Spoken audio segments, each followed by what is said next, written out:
my crew, we're jammed to abandoned buildings. Sees an empty cup, we fill 'em. I keep my circle tight, vibe just right with my six string singing all night.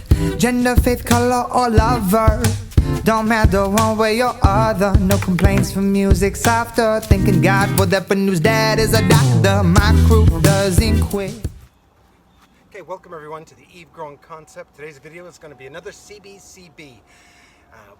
I've got 3 piles going on here. This is my last year's compost, and I got these 2 piles here. This is some of last year and a little of this year's we're working on for soil. This one is all carbon here. That's the one I did a video of last time, this pile here. We are at almost 3 weeks with this pile here, and we still got some nice high temperatures there. This pile here is what we're going to work on today. We're going to try to bring up the temperatures. I'm going to test the temperature, and we're going to look at it, and we're going to see if we can get that temperature even higher and show you what it takes to make a CBCB higher in temperature, if it's easier than traditional composting, which I believe it is. Again, with the Eve Growing Concept, we keep all of our carbon outside and all of our house compost, as far as food and any waste like that, napkins, you name it, whatever you can think of that's organic, we feed it to our reds, turn that into worm castings. We bring the 2 together, and we have some awesome soil to put in our grow towers. So let's get going on that. Oh no, it's out of the red, but at least it's still active. At least the very middle of the pile is in the red. Let's try to get it even hotter. So as you can see, my pile to the right is the temperature fluctuate anywhere from 120 to 135, right? I want to get it hotter. I want to get it, you know, the stuff that I try to compost is quite questionable. There's a lot of pathogens that could be in there when I'm using dog manure and cat manure. So what I'm going to do is I'm going to try to get that temperature back up to my favorite temperature is 160. Now some people have been posting that sometimes your compost can get too hot. But I question that thought. I'd like to see mine get up to 180 just to see if I can tweak with those temperatures. But if I can keep it into 160, I'll be happy.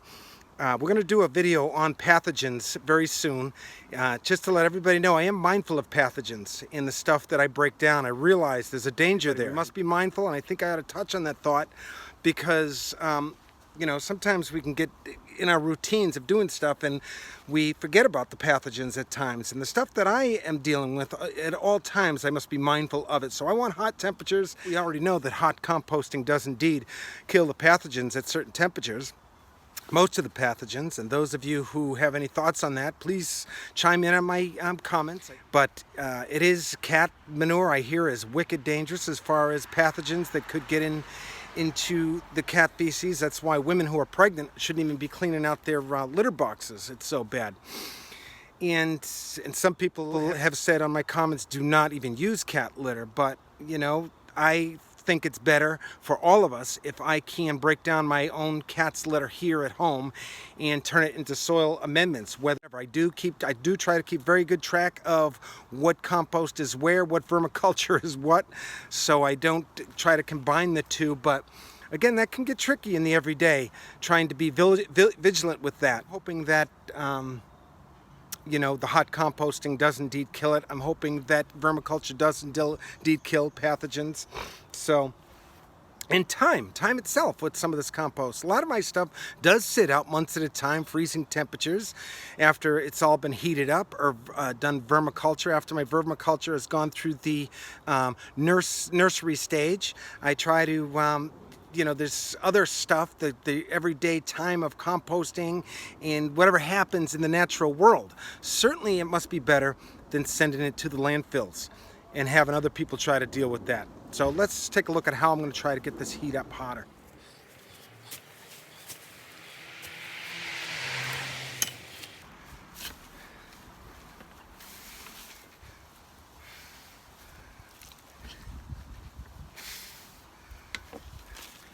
I'm going to add some of our cat litter to the pile, which is just minced cardboard.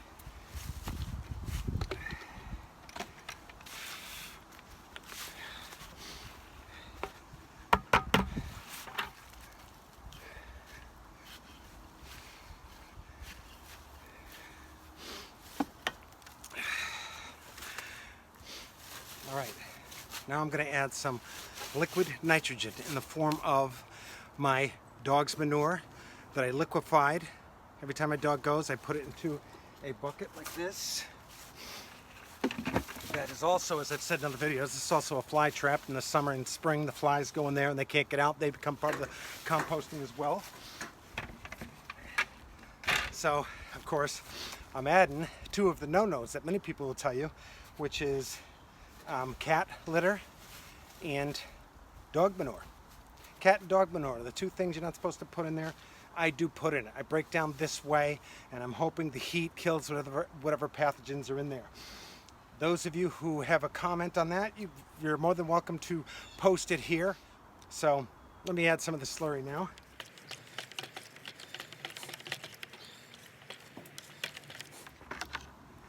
Very little leaves our homestead here. As far as organic material, we keep all of our organics from going to the landfill. That is the beauty about growing with soil, opposed to soilless growing, which, for the most part, you're tied into some corporate entity for your nutrients and your growing utensils. Whereas Eve, we make our own stuff. Everything can be easily found in urban settings.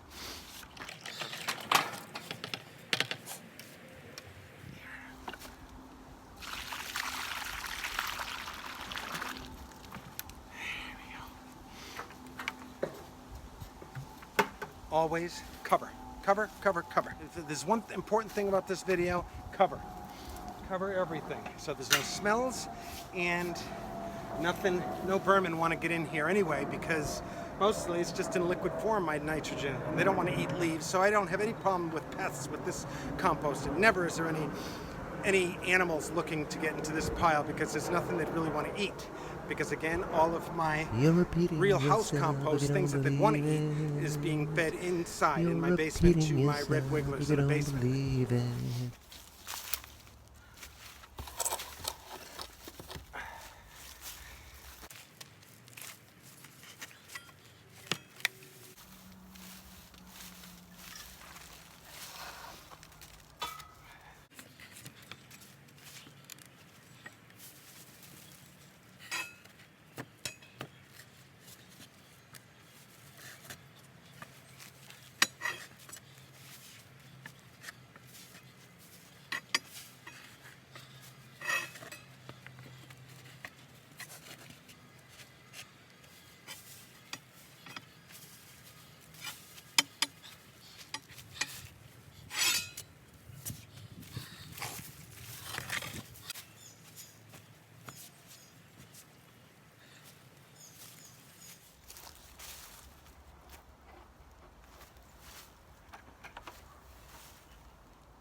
That's it. Now I'll go add another layer of light minced leaves on there. This one.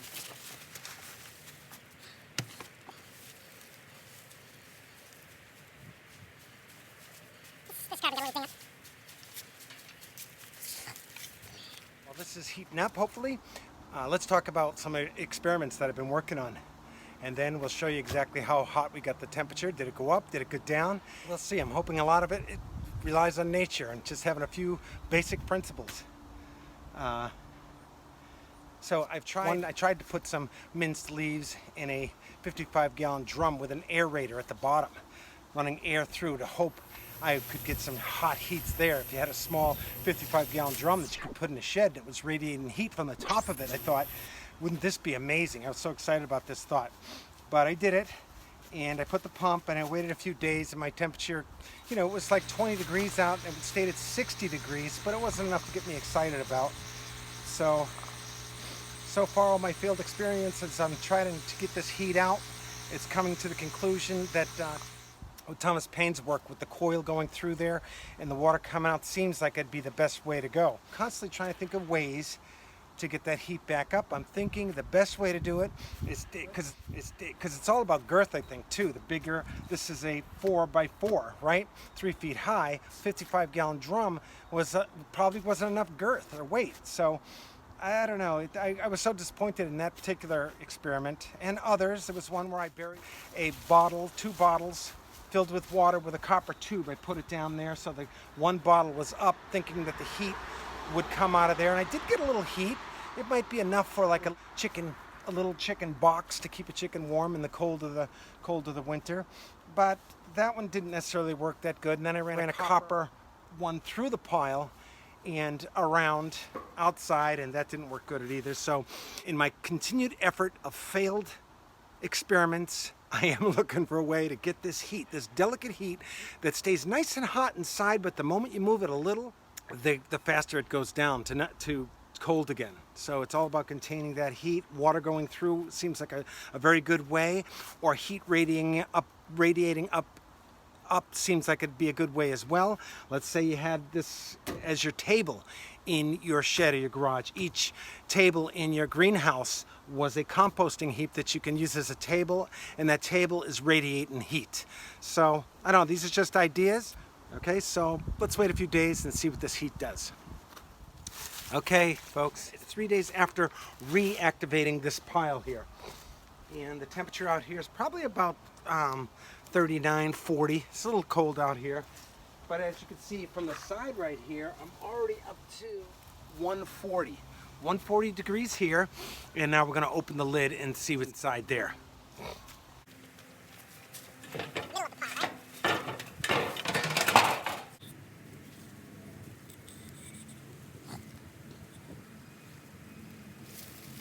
Tweaking up a little bit higher in the middle. So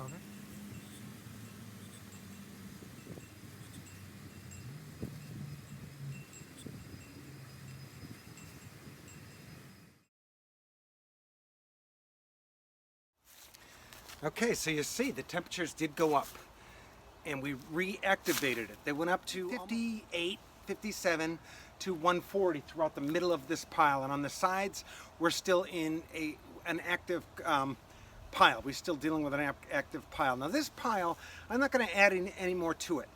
Right now I believe the bottom here, it should be all worms, I think, that are going to be, as this pile cools down by springtime, the worms are going to just invade this pile, I believe, and maybe we'll take a look at that later on. But this is good news, guys, for urban farmers who have small land. You know, I've got a playlist of videos that I put out there that I've been following people who are going with all this massive construction equipment to get the heat that I'm getting.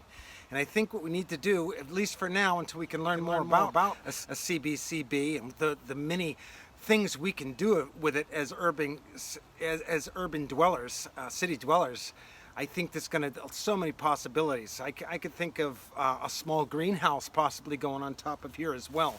And I'm only sending these ideas to you guys, so I'm hoping I'm not going to have the time to do all the experimenting I would love to do, but I'm just putting these thoughts out to you guys. Post your thoughts. I'm opening sourcing this. You're not going to find it anywhere else. No other channel you're going to find a CBCB. This is all brand spanking new. And it's an amazing discovery, I think, and it's going to help the urban farming movement, which is going to be a vital movement in the world to come. the urban farming movement is going to be vital. You know, as technological unemployment starts, people start losing their job, and the more homeless people, we're going to need places where we can get warm, where we can possibly keep our growing cycles longer, our growing seasons longer. We're going to need stuff like this. So eave growing is going to be at the forefront, as I've said. In fact, eave growing is at the forefront. You just don't know it yet. Soil growing is far better than soilless growing on a residential scale, certainly on a residential scale, but I think it's better on a commercial scale as well. You know, I contact many people in the course of my day. I send emails and letters and texts and messaging, right, to key people, and a lot of them don't get back to you. Like, there was this one letter I sent to a professor in New York way back when, telling him about soil, and he sent a letter back to me saying, we're not interested in soil, something like that. They're not interested in going a soil route, they're interested in going a soil-less route. That is their vision of what urban growing is going to be in the future, and I totally disagree on many levels. I'll do more videos on this thought. Soil growing is the key. Composting, vermiculture, taking care of our own ins and outs, watching what we buy, what we consume, and how we take care of these things. Organic stuff is going to be key. This is how each one of us can do our part in the threat and the dangers of global warming. We can do it as citizens. You can do it in your New York apartments, as I've said in other videos. You can do it anywhere and everywhere. So soil growing, I will prove to all these soilless people that that's the way to go, and they will come back as they start. The problem with going soilless is it's a whole different way of looking at growing food for yourself, all different kinds of methods. I know, I've done it. I was just enthusiastic at the beginning, but then I put the soilless and the soil together, and you can get so much more done. You can, less energy, less chance for failure, better for the planet, blah, blah, blah, so much better. So I don't want to make this video any longer than it is. This carbon-based composting bin, the CBCB, holds a lot of promise on a lot of levels. And we are going to, I got a playlist started, and that's going to be where I'm going to put all my CBCBs there. So again, I'm open sourcing this thought.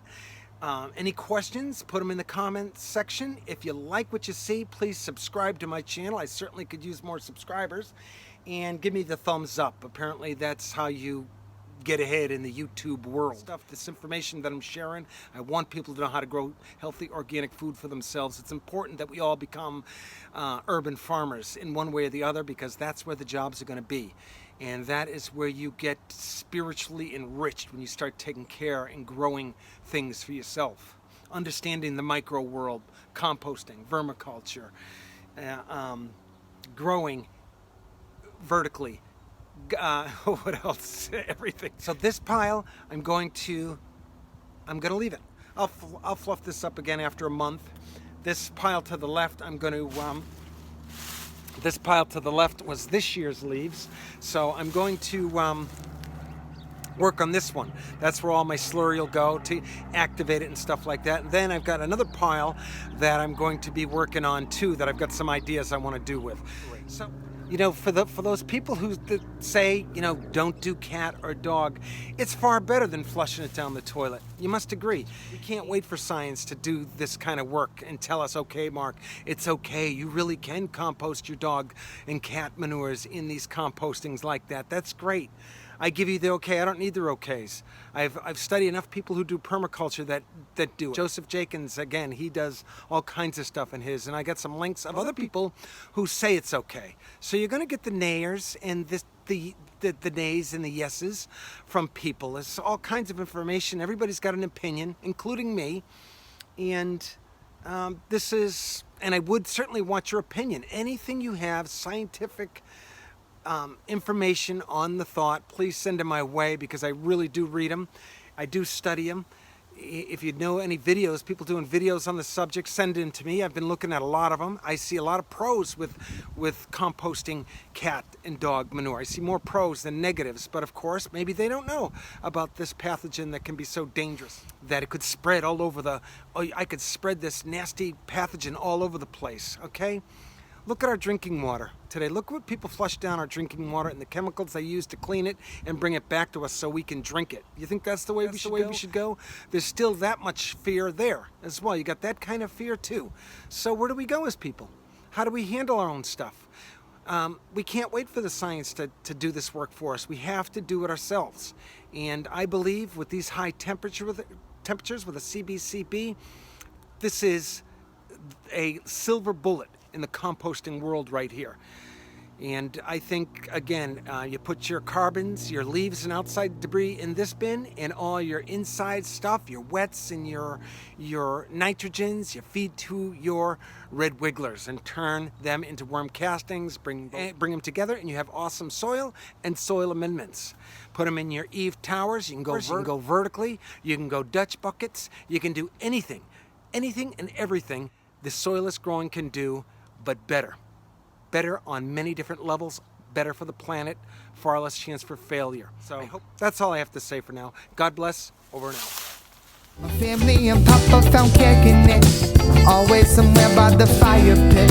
If your friend and your family ain't free, if you're foe, then to not disarm me. My crew has talent and loyalty, and they'll be partying over these royalties. You're damn right. Like my crew doesn't quit.